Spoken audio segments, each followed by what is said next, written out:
Schön sind ihr da bei Handgelenk mal Pi. Ich bin Anne.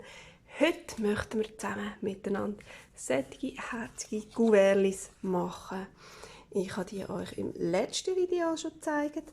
Dann, wo wir nämlich die wunderbaren, kleinen, herzigen Clusters miteinander gemacht haben. Und die sind nämlich genau dafür da, um nachher vorne auf die Gouverli drauf zu flümeln. Das kommt erst ganz am Schluss, darum gehen die da noch ein bisschen weg.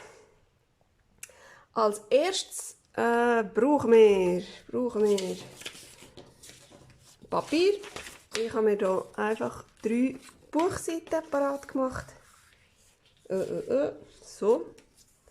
Und dann habe ich mir auch noch ein Lineal parat gemacht. Da muss man wieder suchen. Das schneiden wir zuerst mal auf der Seite das Gefötzelzeug ab. Da.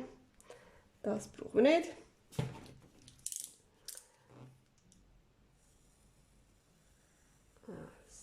So, die Gouverli sind wirklich ganz einfach. Es gibt ein paar Sachen, wo man drauf schauen kann. Komm, du doch einfach schneiden. So. Und zwar,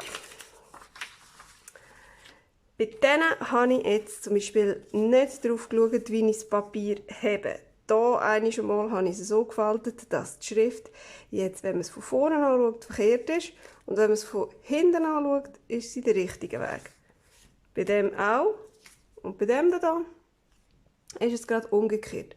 Vorne ist die Schrift richtig und hinten ist sie verkehrt. Darum habe ich hier nachher dann auch einen ganzen Haufen Zeugs draufgeklebt noch, damit man das nicht mehr so sieht. Gut, ich möchte es gerne so machen, weil ich habe nämlich für die Rückseite mir schon etwas überlegt. Das sehen wir dann nachher noch.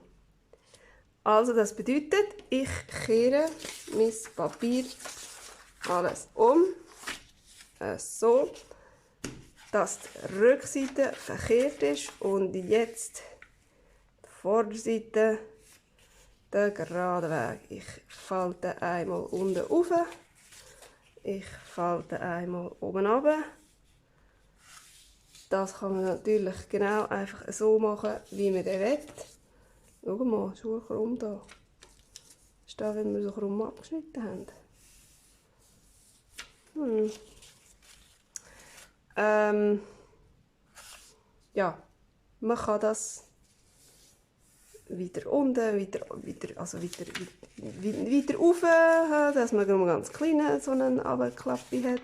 Oder man kann es so machen, wie man will. Ich mache es jetzt ungefähr so, wie es gerade kommt. Einmal unten rauf, etwa so. Einmal oben runter, so. Das ist keine grosse Hexerei. Man kann natürlich machen, dass alle ganz genau gleich rauskommen und dann kann man da abmessen, wie viel das man jetzt unten aufaltet und wie viel das man oben runterfaltet. Wir machen das natürlich, wie könnte es auch anders sein, Handgelenk mal Pi, aber noch ein bisschen geräder, wenn es irgendwie möglich ist.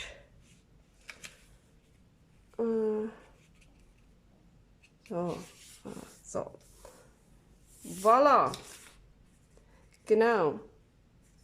Jetzt ist das doch ein bisschen krumm. Jetzt schneiden wir das einfach ab. Einfach abschneiden. Ich kann ja hier schauen, dass ich hier gerade bin. Und dann kommt das jetzt weg. Das sieht jetzt nicht so schön aus. So, wie sieht es hier aus? Ja, da müssen wir auch gerade noch eine durch. Ei, da kommt davon, wenn man das Handgelenk mal Pi macht. Dann kann es tatsächlich sein, dass man die Arbeit doppelt macht. Tja, so kann es gehen. Und da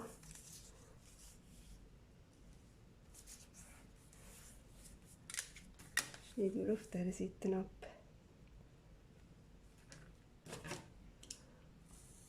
Aber das könnte einem ja einfach auch egal sein. Das ist nur so ein winziges Rändchen. Genau, das ist jetzt gut so. Die sind ja auch alle ungefähr gleich gross. Fast einmal. Ist uns auch Wurst. So, jetzt etwas anderes noch, was ich wollte zeigen, wo man darauf schauen kann. Da habe ich jetzt das einfach so links und rechts zusammengeklebt. Das werden wir dann auch machen. Aber ich werde hier noch so ein Daumenloch reinstanzen, damit man dann, wenn man etwas rein tut, das auch ein bisschen besser rausziehen kann wieder. Für das suche ich die Mitte. Ich falte es mir die Mitte aneinander und stanze das mit so einem raus. Voilà, jetzt haben wir da so ein kleines. Wenn man jetzt noch einen grösseren Stanze hat, könnte man jetzt also bei dieser Grösse von Papier, dürfte man also gut ein grösseres Loch machen, finde ich. Aber da ich keinen grösseren habe und es bei mir ganz sicher Scheiße rauskommt, wenn ich es von Hand ausschneiden würde, machen wir halt einfach ein kleines. Das reicht vollkommen. So, ich suche die Mitte. Mache einen kleinen Knick. Den Knick, den stanzen wir ja raus. Darum interessiert uns das nicht. So, so, eine und so. Genau, wenn man jetzt wählen würde, könnte man hier natürlich noch so abschneiden. Das will ich nicht. Was ich will, ist, das habe ich bei denen hier auch nicht gemacht. Komm, zeig dir. Da sind die Ecken noch spitzig. Ich mache jetzt hier die Ecken rund. Einmal einfach bei dem oberen Flapp vom Kuvert, wie sagt man dem, das Zumachen, das Türchen. Wie sagt man dem? Was ist das da? Gut. Dann kommen wir schon ans Leimen. Ich nehme jetzt den ganz normalen Bastelkleber. Da kann man sicher auch Weissleim nehmen. Oder der Tacky Glue wäre jetzt für das sicher auch gut. Dann hebt das gerade rucki zucki ganz schnell. Aber der hier ist auch nicht schlecht für Settings. So, zugeklebt. Wenn man auf 100% Nummer sicher gehen will, könnte man noch ein Klemmerli dran machen. Ich glaube, das lenkt gerade so. Oder man steckt es unter die Unterlage. So. Zack. Runter. Und es wird gerade ein bisschen angedrückt. Man darf sich dann einfach nicht wundern, wo man jetzt wieder sein Material hat.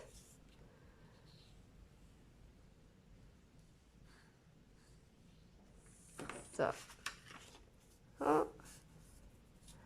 Schön andrücken. Andrücken, andrücken. Und drunter stecken. So. Gut. Der Leim kommt weg. Der hat seinen Zweck erfüllt.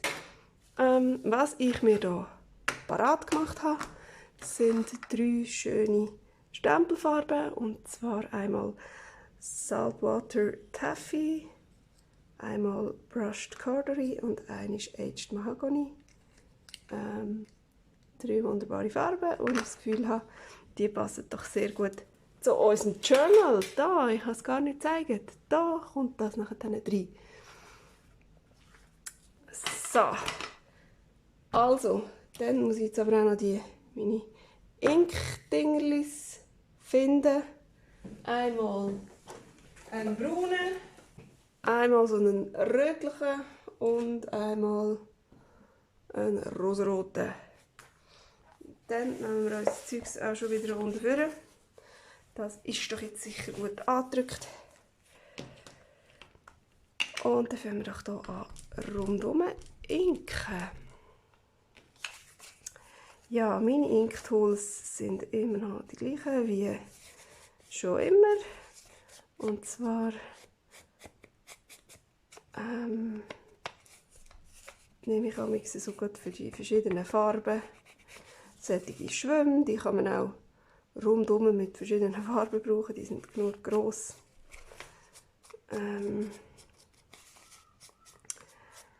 Ja, wenn man sie nicht so oft braucht, sage ich jetzt mal, dann reichen die ganz gut. Sie werden einfach mit der Zeit, da sieht man es jetzt ein bisschen, wenn man es sieht, so ein bisschen verzuselt. Und wenn man wirklich viel inkt, dann kann es sein, dass so die Fötzchen ein bisschen drauf kommen. Ja, und dann kann das ein bisschen störend sein manchmal. So, aber so klappt das ganz gut. Dann tun wir halt noch ein bisschen die Unterlage anmalen. Es ist doch egal. So, das hätte man jetzt auch vorher machen können, bevor man es zusammenklebt. Aber yes, es geht. Das geht so auch. So. Und die Kante, die ich auch noch geginkt habe, das gefällt mir auch immer sehr gut, wenn die innere Kante auch so ein bisschen gebraucht aussieht. Salig. Und jetzt noch da. Und dann sind wir rundherum. Noch nicht ganz, da fehlt noch ein bisschen. Da. Da haben wir auf dieser Seite, aber auch noch nicht. So. Dann wäre da unser rosarote. Und dann kommt unser braune. Ich finde das sehr ein schöner Braunton. Der ist nämlich recht hell. So, oi.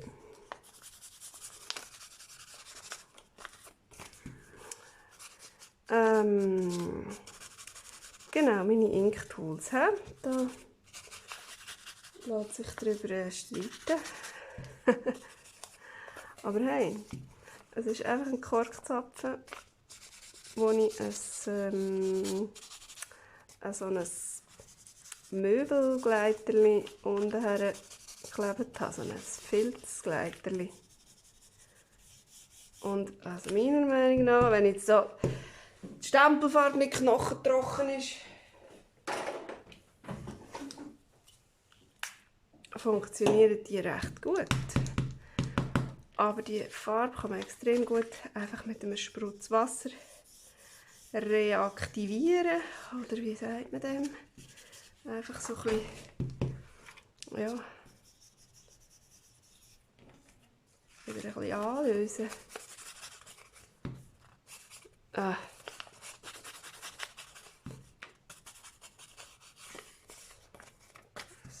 So, vielleicht geht es so gleich ein bisschen besser. Weder so in der Luft. Das Papier ist jetzt schon gerade ein bisschen dünn. Man könnte natürlich auch die zwei Papiere zusammenkleben. Das wäre eine gute Möglichkeit. Wenn man jetzt wirklich gerne innen dran auch unbedingt von diesem Papier haben will. Wenn die Seiten ein bisschen zu dünn sind, klebt man einfach zwei Seiten zusammen. Oh, und die ist jetzt wirklich ein bisschen mühsam zum Inken da. Hallo. Komm. Ja, dann machen wir halt hier nur wenig, das macht ja auch nichts. So, aber die Kante wollte ich noch. Aha. So, und da noch. Oh, dafür haben wir hier ein bisschen mehr. Darf es ein bisschen mehr sein? Ja, es darf. Voilà. Genau, und da habe ich es schön da drin hineingelegt. Wir könnten ja da noch ein bisschen putzen. Für etwas haben wir ja Wasser in unserem Sprühfläschchen. Und für etwas haben wir hier unsere Gasentüchli, die ich immer gerade benutze, um irgendwie Stempel zu putzen oder die Unterlage, je nachdem. Und schon haben wir für unser nächstes Projekt eingefärbte Gasen. 2 in 1. So. Dann nehmen wir hier das Rotbraun oder was auch immer. Mal schauen, wie nass das der noch ist. Oh Mann. Das kommt, glaube ich, gut.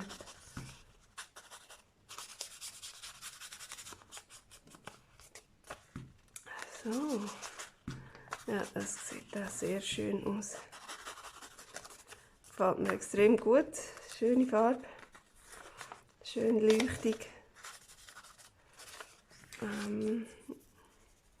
Und ich finde, es passt extrem gut da zu unserem Buch. Da hat es auch so ganz leuchtiges, ja, was ist da? Es ist nicht rot, es ist nicht pink. Es ist nicht rosa, keine Ahnung. Ja, schon irgendwie rosa, he? Aber eben auch so ein bisschen dunkel.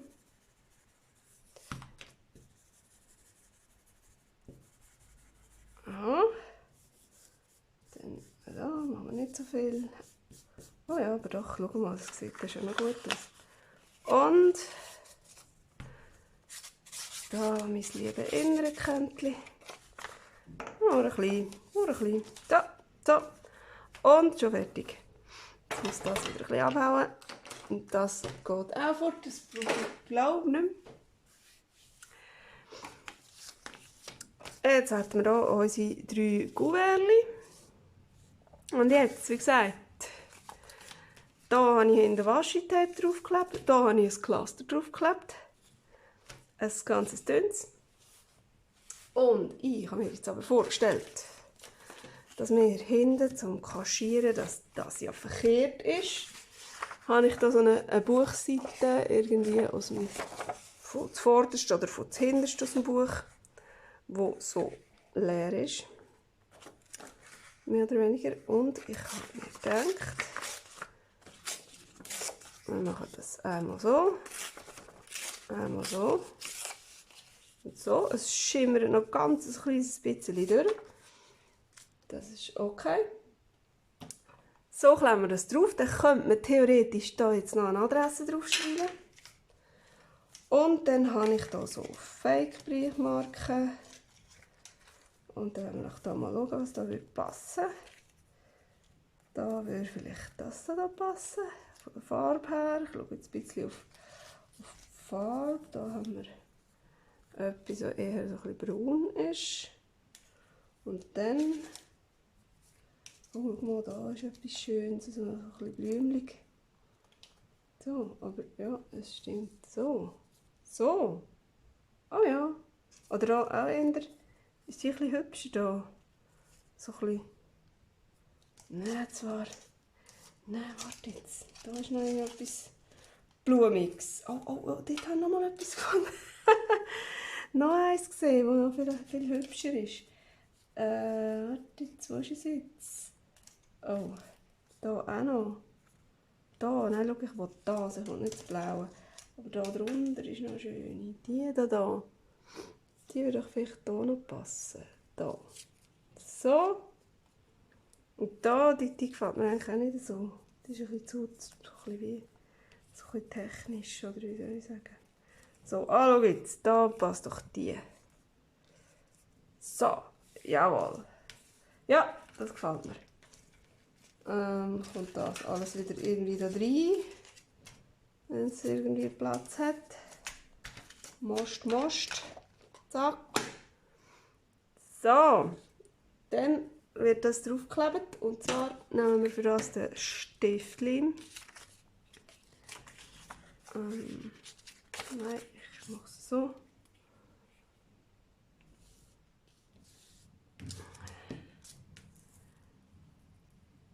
Stiftleim ohne Limette. Probieren wir nicht auf meine Unterlage zu schlürfen. So. Schön in die Mitte. So. Und dann, die da, das ist glaube ich ein Kleber. Ich glaube, das ist ein Kleberli. Jawohl. So, Briefmarke drauf, abschicken. Würde sich das merken auf der Post? Oh, wahrscheinlich schon.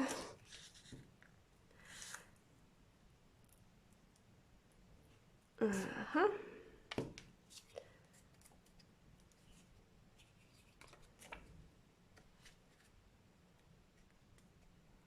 Gut.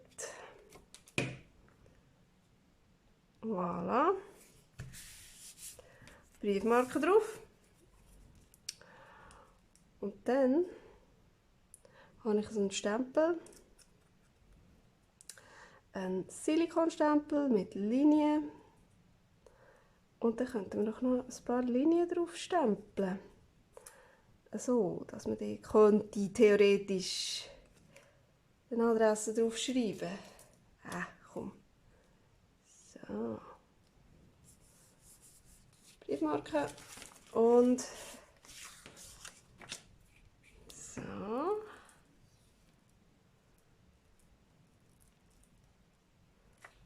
Voilà, voilà, voilà.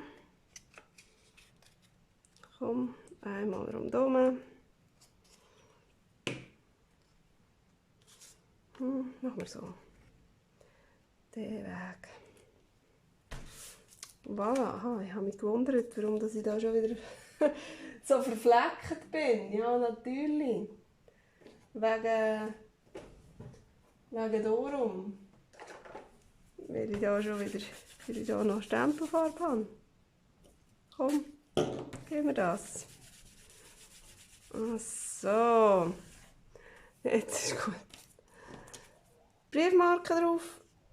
Kleberli. Das ist immer ein Knüppel. Gibt es einen Trick? Kennt jemand einen Trick? Ich habe immer das Gefühl, ich mache sonst Kleberli kaputt, wenn ich da am Ecken so mega rumknübeln muss. So. Gut. Was ich auch schon gesehen habe,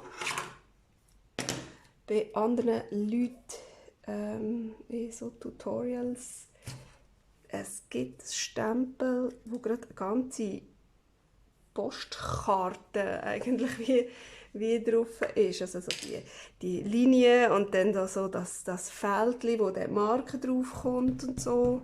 Sieht auch recht cool aus. Da kann man einfach eine Karte machen und dann hinten das Teil drauf. Und schon hat man eine eigene Postkarte, ja. So, da schwarz. Wir machen jetzt halt so, weil wir nur diese Stempel haben, also diese Linie. Es ist ein bisschen an einem komischen Ort gekommen. Nicht wirklich. Nicht wirklich. Die Adresse kommt doch da her, eigentlich. So. Und da der Absender. Aber ich glaube, nein, das lassen wir jetzt. Das ist ja völlig Quatsch. Nein, also ist gut. Machen wir es einfach irgendwo her. So. Ja. Das ist schon gut. Das ist schon gut. So. Gut. Dann wären wir jetzt schon vorne und vorne. Wie gesagt, kommen unsere Clusters drauf. Und jetzt hätten wir wieder mal die Qual der Wahl. Ja, jetzt haben wir es so schön gemacht. Da so ein riesengroßes. Oh, schau mal, wie wunderbar. Wunderbar. Wie sieht das aus? Da so ein kleineres. Da ist eins mit einer Perle. Oh, Perle, schau mal. Hübsch. Und dann da so etwas, was ein bisschen mehr braun. bisschen mehr braun ist. Oder das. Oh, schau. Nein, das gefällt mir gut. Hey, super. Das Mal ist es schon schnell gegangen mit Entscheiden. Ich kann fast nicht sagen, du, wie ungewöhnlich das bei mir ist. Aber jetzt leimen wir das Zeug noch drauf. Wo ist mein Leim? Da. Aber ja, die sehen super aus. Hey. So, dann nehme ich auch wieder den Bastelkleber. Komm, also habe ich jetzt eine Verstopfung oder was? So. Ja. So, schauen, dass ich nicht das ganze Kuvert zuleime. So weit wären wir dann noch nicht. So. Und das muss so sein, wegen der Schrift. Sonst hätte ich mir noch überlegen können, wie ich es drauf. Aber nein, so. Komm. Ist überhaupt noch etwas drin? Ja. So. Da tue ich auch gerade ein bisschen drauf. Oh. Gut. So lieg. Vielleicht ein bisschen mehr in die Mitte.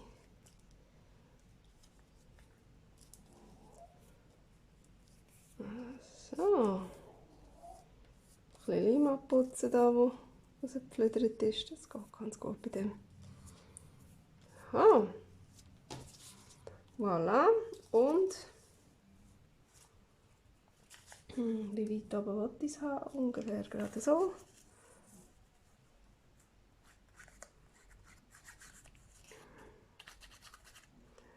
Das kleben wir alles an, dass es sicher gut hebt. Darunter auch gerade noch ein bisschen. Nicht zu fest rumflattert. So, krumm. Krumm wollen wir es nicht, wir wollen es gerade. Oh, wie sieht es aus da? Prima, prima. Sehr hübsch. Und das klebe ich jetzt auch noch gerade an. Das da. Sonst habe ich nämlich das Gefühl, dass mir das irgendwann wegfliegt. Und da auch.